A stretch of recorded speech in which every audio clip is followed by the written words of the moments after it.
ആ പിണറായി വിജയൻ ഒരു പുസ്തകം എഴുതിയിട്ടുള്ളൂ. ആ പുസ്തകത്തിനകത്ത് വെള്ളാപ്പള്ളി നടേശനെ പറ്റി വിശേഷിപ്പിക്കുന്നത് ഞാൻ വേണമെന്ന് 2-3 കാര്യങ്ങൾ പറയാം. ജാതി കോമരം, വങ്കൻ, സമുദായ ഭ്രാന്തൻ, അഴിമതിക്കാരൻ, അബ്കാരി, കമ്മ്യൂണിസ്റ്റ് വിരുദ്ധൻ. ഇപ്പൊ SNDP യോഗം എന്ന് പറയുന്ന അതിന്റെ ആ പ്രസ്ഥാനത്തിന്റെ ചോരയും സ്വത്തും ഊറ്റിക്കുടിച്ചിട്ട് ആ പ്രസ്ഥാനത്തെ നശിപ്പിച്ച് അവരെ മുഴുവൻ കച്ചവടച്ചരക്കാക്കുക. അടുത്ത ചന്ദ്രസേനൻ നോക്കൂപ്പം ലീഗിനെതിരെ വെള്ളാപ്പള്ളി നടേശൻ നിലപാട് സ്വീകരിച്ചിട്ടുണ്ട്. ഈഴവ NSS ഐക്യം തകർക്കാൻ ലീഗാണ് ശ്രമിച്ചത് എന്ന് കഴിഞ്ഞ ദിവസം പറഞ്ഞു. ഇത് കോൺഗ്രസിനെതിരെ ചർച്ചയുടെ തുടക്കത്തിൽ പറഞ്ഞതുപോലെ കോൺഗ്രസിനെതിരെ എണ്ണം പറഞ്ഞ കോൺഗ്രസ് നേതാക്കളുടെ പേരെടുത്ത് പറഞ്ഞുകൊണ്ട് വിമർശനം ഉന്നയിച്ചിട്ടുണ്ട്. അങ്ങേക്ക് ഓർമ്മയുണ്ടാകും. ഇടതുപക്ഷത്തിനെതിരെ ആരോപണം ഉന്നയിച്ചിട്ടുണ്ട്. മുസ്ലിം പ്രീണനത്തിനായി LDF പുറപ്പെടുന്നത് കൊണ്ട് തെരഞ്ഞെടുപ്പ് പരാജയങ്ങൾ ഉണ്ടായിട്ടുണ്ട് എന്നുള്ളത് ആരോപിച്ചിട്ട് ഏറെക്കുറെ 1.5 വർഷമേ ആകുന്നുള്ളൂ. അപ്പോ യഥാർത്ഥത്തിൽ വെള്ളാപ്പള്ളി നടേശന്റെ ശത്രുക്കൾ ആരാണ്? വെള്ളാപ്പള്ളി നടേശനാണ് യഥാർത്ഥത്തിൽ SNDP യോഗത്തെ തകർക്കാൻ ശ്രമിക്കുന്നതും തകർക്കുന്നതും. ഞാൻ ആ കാര്യത്തിലേക്ക് ഒരു 2 മിനിറ്റ് വരാം.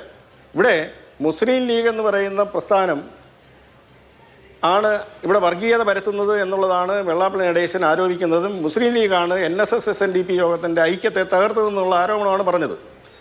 നമ്മൾ ആലോചിച്ച് നോക്കൂ, ഈ പോപ്പുലർ ഫ്രണ്ടിൻ്റെ യോഗത്തിൽ വെള്ളാപ്പള്ളി നടേശൻ പോയി പ്രസംഗിച്ചത് ഏത് വർഷമാണെന്നറിയോ? പോപ്പുലർ ഫ്രണ്ട് നിരോധിത സംഘടനയാണ്. ആ വെള്ളാപ്പള്ളി നടേശൻ തീവ്രവാദിയല്ലേ? ആ വെള്ളാപ്പള്ളി നടേശൻ 2016 കേരളമെമ്പാടും ഹെലികോപ്റ്ററിൽ നടന്ന് പ്രസംഗിച്ചപ്പോൾ ആ സമയത്ത് പിണറായി വിജയൻ എഴുതിയൊരു പുസ്തകമുണ്ട്. ആ പിണറായി വിജയൻ ഒരു പുസ്തകം എഴുതിയിട്ടുള്ളൂ. ആ പുസ്തകത്തിനകത്ത് വെള്ളാപ്പള്ളി നടേശനെ പറ്റി വിശേഷിപ്പിക്കുന്നത് ഞാൻ വേണമെന്ന് 2-3 കാര്യങ്ങൾ പറയാം. ജാതി കോമരം, വങ്കൻ, സമുദായ ഭ്രാന്തൻ, അഴിമതിക്കാരൻ, അബ്കാരി, കമ്മ്യൂണിസ്റ്റ് വിരുദ്ധൻ. ഈ വിശേഷണമാണ് വെള്ളാപ്പള്ളി നടേശനെ ചാർത്തിയത്. ആ 2016 തെരഞ്ഞെടുപ്പിൽ LDF വൻ ഭൂരിപക്ഷത്തിൽ അധികാരത്തിൽ വന്നേ. അതെന്തുകൊണ്ടാണ് വന്നത്? ഇയാൾക്ക് സ്വാധീനം ഉണ്ടായിരുന്നു. വെള്ളാപ്പള്ളി നടേശന് സ്വാധീനം ഉണ്ടായിരുന്നെങ്കിൽ വെള്ളാപ്പള്ളി നടേശൻ പറഞ്ഞാൽ SNDPക്കാർ ഈഴവർ വോട്ട് ചെയ്യുമായിരുന്നെങ്കിൽ ഈ പറയുന്ന ഇടതുപക്ഷം അധികാരത്തിൽ വരുമോ? ഞങ്ങളൊക്കെ അന്ന് LDFനെ സപ്പോർട്ട് ചെയ്തവരാ. ഞങ്ങൾ SNDP സംരക്ഷണ സമിതി എന്നുള്ള അന്നുണ്ട്. ഞങ്ങൾ സപ്പോർട്ട് ചെയ്തവരാ. പിന്നീട് വെള്ളാപ്പള്ളി നടേശൻ എന്നാണ് ഈ ശ്രീനാരായണ ഗുരുവിൻ്റെ വാക്കുകളെ ശിരസാ വഹിക്കുന്ന ആളാണ് വെള്ളാപ്പള്ളി നടേശൻ എന്ന് വന്നത് ഞങ്ങൾക്കറിയില്ല. അതിൻ്റെയൊക്കെ ഇക്വേഷൻ എനിക്കറിയില്ല. അതിൻ്റെ രാസ പരിണാമം എന്താണെന്ന് ഞങ്ങൾക്കറിയില്ല. ഇവിടെ പ്രധാനമായും അറിയേണ്ടുന്നൊരു കാര്യം, മുസ്ലിം ലീഗ് എന്ന് പറയുന്ന പ്രസ്ഥാനം മുസ്ലിം ലീഗാണ്. ഇദ്ദേഹം പറയുന്നത് മുസ്ലിം ലീഗാണെന്ന്. ഈ മുസ്ലിം ലീഗ് SNDP യോഗവുമായി ബന്ധപ്പെട്ട് പല കാര്യങ്ങളിലും സഹായിച്ചിട്ടുണ്ട്. ഞാൻ നേരത്തെ ഒരു കാര്യം പറഞ്ഞു. ഉമ്മർ ബാഫക്കി തങ്ങളെ അറിയാമല്ലോ.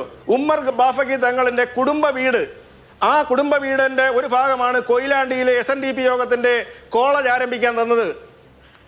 അന്ന് വെള്ളാപ്പള്ളി നടേശൻ അതിനെപ്പറ്റി എന്തെങ്കിലും പറയാനുണ്ടോ? അന്ന് SNDP യോഗത്തിന് യഥാർത്ഥത്തിൽ നേതാവായിരുന്ന R ശങ്കരെ കൊണ്ടുപോയി കണ്ണൂരിൽ കൊണ്ട് ജയിപ്പിച്ചത് മുസ്ലിം ലീഗിൻ്റെ സഹായമുണ്ട്. അതുകൊണ്ടല്ലേ SNDP യോഗത്തിന് ഇത്രയും കോളേജുകളൊക്കെ ഉണ്ടായത്. ആ കോളേജുകളിൽ ഇരുന്ന് ഈ പറയുന്ന മുഴുവൻ നിയമനങ്ങളും നടത്തി കോഴ വാങ്ങിച്ച് ബാർ ഹോട്ടലുകൾ പണിയുന്നതല്ലാതെ SNDP യോഗത്തിലെ അംഗങ്ങൾക്ക് എന്ത് പ്രയോജനം? അത് ഏറ്റവും കുറഞ്ഞ പക്ഷം അതിൻ്റെ ആസ്ഥാന മന്ദിരം ജപ്തിയില്ല. അതൊന്ന് പിൻവലിപ്പിച്ച് തരാമോ? SNDP യോഗത്തിൻ്റെ ആസ്ഥാന മന്ദിരം ജപ്തിയിൽ നിന്ന് പിൻവലിപ്പിച്ചിട്ട് ആ മൈക്രോ ഫിനാൻസ് പാവപ്പെട്ട പെണ്ണുങ്ങൾക്ക്, സ്ത്രീകൾക്ക് 3% പലിശ കിട്ടണമെന്ന വായ്പ ഒന്ന് കൊടുക്കാവോ ഈ ഗവൺമെന്റിനെ കൊണ്ട്? ഞാൻ ഒന്ന് ചോദിച്ചോട്ടെ, വെള്ളാപ്പള്ളി നടേശൻ ഇത്ര വർഗീയത പറയുന്നല്ലോ. ഈ വർഗീയത പറയുന്ന ആൾ എന്ത് കാര്യം SNDP യോഗത്തിന് ചെയ്തു തന്നിട്ടുണ്ട്? EWS നടപ്പിലാക്കി. വർഗീയത വന്നപ്പോൾ EWS നടപ്പിലാക്കാൻ അദ്ദേഹത്തിന് സാധിച്ചു. പക്ഷേ SNDP യോഗത്തിലെ അംഗങ്ങൾക്ക് കഴിഞ്ഞ 30 വർഷക്കാലമായി കിട്ടിയ മുഴുവൻ അവകാശങ്ങളും നിഷേധിക്കപ്പെട്ട് മുഴുവൻ നാമാവശേഷമായ പ്രസ്ഥാനം. വർഗീയത എപ്പോഴാണ് വെള്ളാപ്പള്ളി നടേശൻ പറഞ്ഞ്? ഈ മുസ്ലിം ലീഗ് എന്ന് പറയുന്ന പ്രസ്ഥാനം കഴിഞ്ഞ 10 വർഷക്കാലമായി ഈ ഭരണത്തിലുണ്ടോ? ഈ 10 വർഷക്കാലം ഇദ്ദേഹത്തിൻ്റെ സുഹൃത്താണല്ലോ ഭരിക്കുന്നത്. എന്ത് നേടി? SNDP യോഗത്തിന് 1 സെന്റ് ഭൂമി സംഭാവന ചെയ്യാൻ കഴിഞ്ഞോ? ഒരു കോളേജ് കിട്ടിയോ? ഒരു സ്കൂള് കിട്ടിയോ? ഏതെങ്കിലും ഒരു സ്ഥാപനം കിട്ടിയോ?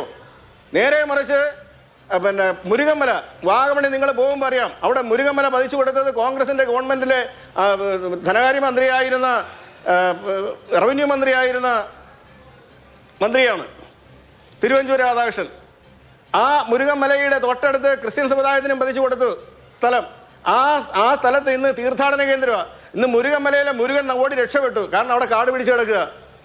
1 സെന്റ് ഭൂമി വാങ്ങിയിട്ടില്ല. ഒരു സ്ഥാപനത്തിന് അപേക്ഷ കൊടുത്തിട്ടില്ല.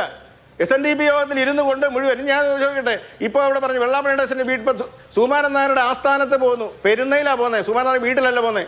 SNDP യോഗത്തിന്റെ നേതാവിനെ കാണാൻ ഇതിന്റെ ആസ്ഥാനം എന്ന് പറഞ്ഞാൽ കൊല്ലവാ. ആ കൊല്ലത്ത് ആസ്ഥാനത്ത് 1996 ശേഷം ഒരു നേതാവ് ഇവിടെ വന്നിട്ടുണ്ടോ? വെള്ളാപ്പള്ളി നടേശൻ എത്ര ദിവസം ആ ആസ്ഥാനത്ത് പോയിട്ടുണ്ട്?